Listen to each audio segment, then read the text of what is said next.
Coucou les filles, je reviens dans une vidéo pour commencer à vous parler un petit peu de ce que j'ai appris dans ma formation.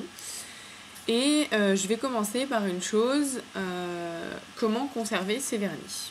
Alors voilà, donc c'est très simple, il faut tout simplement les conserver dans le noir et dans une pièce qui n'est pas humide. Donc, en gros, pas dans la salle de bain.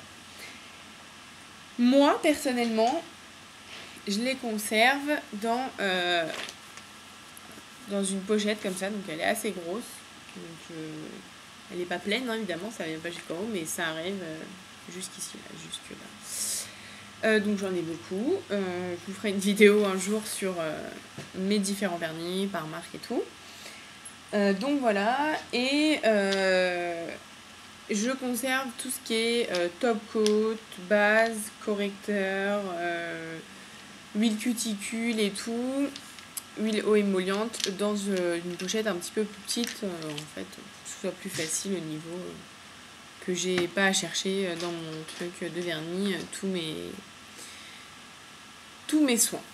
Donc voilà, alors c'est bien beau de vous dire comment conserver ces vernis, mais en gros, pourquoi est-ce qu'il faut les conserver dans le noir? Et pourquoi est-ce qu'il faut les conserver dans une pièce qui n'est pas humide? Alors, tout d'abord, pourquoi est-ce qu'il ne faut pas les conserver dans le noir? C'est parce que tout simplement, la lumière va passer en fait les pigments qui sont dans les vernis. Donc en fait, ça va modifier la couleur de votre pigment et souvent en fait ternir le pigment et donc en fait modifier la couleur de votre vernis. Donc en fait ternir la couleur de votre vernis, donc ça vous rendra quelque chose de pas joli qui ne vous plairait pas, je pense, après.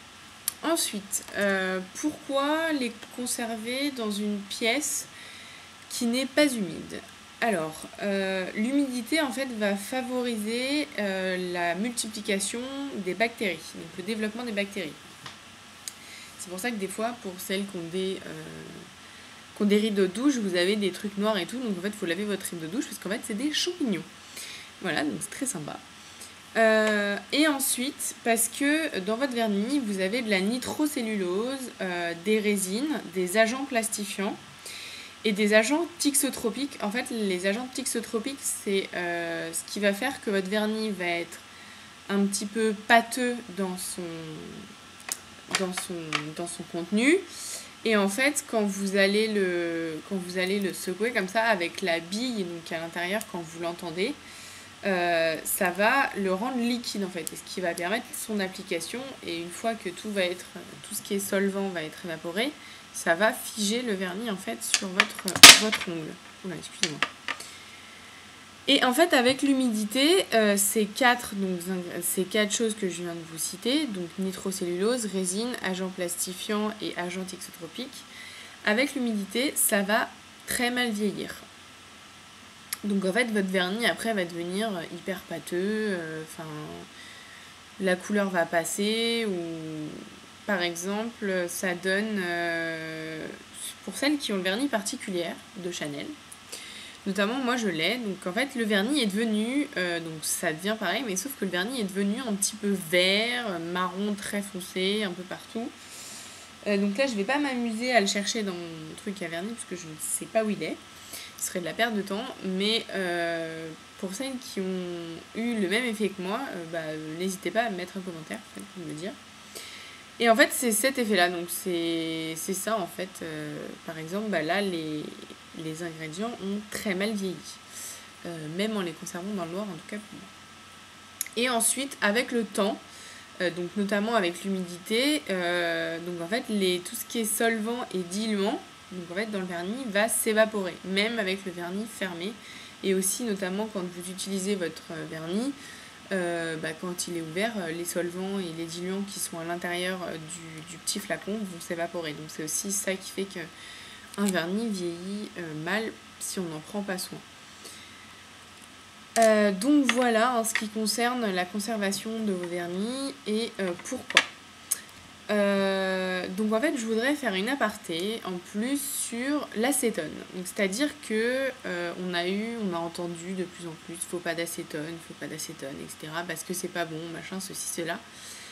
Mais en fait, on vous a pas expliqué, enfin, on n'explique pas pourquoi en fait l'acétone c'est pas mauvais, c'est pas bon, excusez-moi. Donc en fait, l'acétone, ça va être un solvant qui va être de la même famille que l'optimal, l'acétone et les alcools. Sauf qu'en fait, l'acétone, les acétates, excusez-moi, acétate ou acétone, c'est la même chose. En fait, ils vont accélérer la vitesse de séchage. C'est-à-dire que quand, en fait, c'est une chose qui s'évapore très rapidement. Donc en fait, ça va favoriser le séchage de votre vernis. C'est pour ça que dans la composition d'un de vos vernis, donc je vais vous montrer, c'est dans ce qu'on appelle le full labeling, donc en fait les ingrédients. C'est en premier. Donc là, vous pouvez lire, je vais vous montrer. Hop. Éthylacétate, butylacétate et ensuite acrylate copolymère, nitrocellulose. En général, c'est ce que vous lisez en premier dans tous les vernis. Et j'ai ouvert tous mes vernis. Et dans tous mes vernis, donc là, ici par exemple, en fait, il faut que vous souliez la petite languette comme ça. Donc vous avez marqué en premier éthylacétate, butylacétate, nitrocellulose. Et en fait, dans tout vernis, c'est comme ça, partout. Donc j'ai regardé, donc chez Kiko, en fait, faut que vous souliez la languette comme ça. Donc là, c'est pareil, même composition. Chez Dior, c'est la même chose, donc là, derrière, quand vous regardez. Chez Yves Saint Laurent, c'est pareil quand vous regardez sur le côté. Chez Chanel aussi, chez Bourjois et chez Mavala, bah écoutez, chez Bourjois et chez Mavala, ils sont tout simplement... ils n'ont pas en fait de liste d'ingrédients. Donc normalement c'est obligatoire. Donc vous avez un petit... je sais pas si on va bien voir là. Vous voyez en fait on a une petite main avec un livre. Et alors à mon avis en fait ça veut dire en gros lisez la notice. Sauf que quand vous achetez votre vernis Mavala ou votre vernis Bourjois, bah c'est comme ça. En fait vous n'avez pas de notice. Donc à mon avis ça doit être noté sur quand vous achetez, je sais pas, en supermarché par exemple, bah, c'est vendu dans des cartons un peu, c'est présenté sur les présentoirs. Et à mon avis, ça doit être noté là-dedans, en fait là-dessus. Donc normalement, ils sont censés, c'est obligatoire, vendre avec les vernis la composition des ingrédients. Donc voilà. Donc là c'est pas fait puisqu'en fait c'est noté sur les packaging, mais voilà. Donc là. Alors en ce qui concerne l'acétone, c'est un solvant, donc c'est ce qui permet le séchage du vernis. On va avoir d'autres noms, donc notamment comme je vous disais tout à l'heure, donc éthylacétate, butylacétate, mais encore diméthylcétone, diméthylformaldéhyde et butyl, éthyl, émyle, et ensuite au bout vous avez cétone. Et en anglais, souvent dans les produits, donc vous trouvez méthylkétone. Donc en fait, acétone c'est kétone en anglais. Donc en fait, c'est un solvant organique. On va le trouver dans beaucoup de formules. Donc notamment, là j'ai pris quelques exemples, hein, j'ai pris des notes et tout, donc dans les peintures, dans les vernis, dans les lacs pour les cheveux, dans les lacs aussi tout court, dans les cols, dans l'encre, dans les teintures. Donc en fait on en trouve vraiment partout, puisqu'en fait le fait que ce soit un solvant organique, qui aussi des fois est dégagé par certains arbres et aussi par nous, les humains. C'est-à-dire que des fois quand on respire en fait on dégage de l'acétone. Voilà, allez expliquer pourquoi, le corps humain est très complexe. Et on les trouve dans les fabrications de différents produits, donc beaucoup dans les produits pharmaceutiques, dans les produits donc, cosmétiques, donc les vernis notamment, avant les dissolvants, les diluants, etc. Sauf que maintenant c'est interdit dans tout ce qui est dissolvant, diluant, etc. On peut aussi, on utilise l'acétone dans tout ce qui est purification de paraffine, donc les masques pour les mains et pour les pieds. Et deux autres exemples basiques, dans le dégraissage de la laine et dans le dégommage de la soie. Très intéressant. Et en ce qui concerne la loi, donc en fait ça va être tout ce qui est loi santé et sécurité du travail, donc qui va viser à l'élimination du danger à la source. Donc on va avoir protection respiratoire pour les yeux et la peau obligatoirement. Sauf que nous, petits consommateurs que nous sommes, nous n'avons pas ces protections respiratoires, yeux et peau.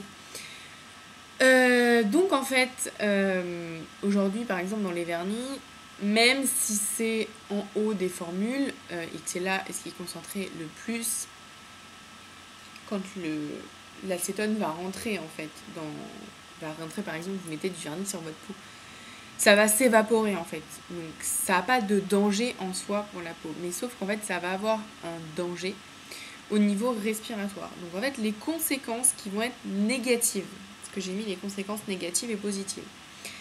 Ça va être des irritants, souvent c'est un irritant grave pour tout ce qui est yeux. Donc en gros il faut se rincer les yeux pendant 20 minutes, j'ai vu ça. Pendant 20 minutes vous êtes comme ça à vous rincer l'œil, c'est génial. Ensuite, ça va avoir un effet sur le développement des embryons. D'après certaines preuves, études scientifiques et autres, on a pu remarquer qu'il y avait des modifications au niveau de l'embryon. Donc quand une femme est enceinte. Ou encore des modifications sur la reproduction.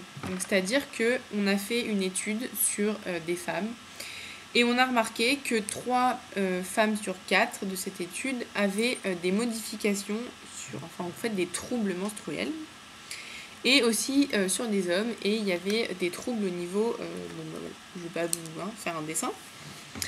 Et ensuite on en trouve dans le lait maternel, mais attention, on ne sait pas en fait si c'est exogène, donc en fait que ça vient de l'intérieur, donc en fait c'est quelqu'un qui l'a inhalé et donc on le retrouve dans le lait maternel, ou si c'est endogène, et en fait endogène c'est nous qui le fabriquons.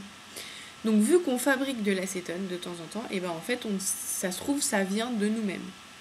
Donc en fait ce n'est pas dangereux en soi. Et ensuite les effets positifs entre guillemets, il y en a 2. Des tests au niveau de la mutation. Donc en fait on n'a observé aucune mutation avec en fait quand on inhale ou quand on... aucune mutation au niveau de la cellule en fait en elle-même du corps humain ou du corps animal. Donc voilà, ça n'a pas de conséquences sur le mutagène. Et ça n'a pas non plus de développement de cancer. Donc c'est-à-dire qu'on a pu observer aucun développement de cancer chez l'homme ou chez l'animal quand on est exposé à l'acétone. Sauf que bon, ça a quand même pas mal de conséquences au niveau respiratoire, au niveau des yeux et au niveau donc de la peau. Donc c'est irritant, ça peut être très irritant et tout. Donc en fait on va prendre d'autres solvants, donc notamment les optimales. Donc les optimales ça va être des solvants qui vont être au niveau du séchage ni trop lent ni trop rapide. On va prendre des cétones, donc c'est pas des acétates ou des acétones, c'est des cétones, ou encore des alcools. Et donc en fait voilà, c'est exactement les mêmes que l'on va trouver dans les dissolvants. Donc voilà pour cette vidéo un petit peu court sur les vernis et sur comment conserver ces vernis. J'espère que cette conception de vidéo vous plaît. Dites-moi si ça vous plaît, si vous comprenez, si c'est pas, le vocabulaire n'est pas trop professionnel en soi ou scientifique ou autre. Et si vous avez des questions, n'hésitez pas, je me ferai un grand plaisir d'y répondre. Salut les filles!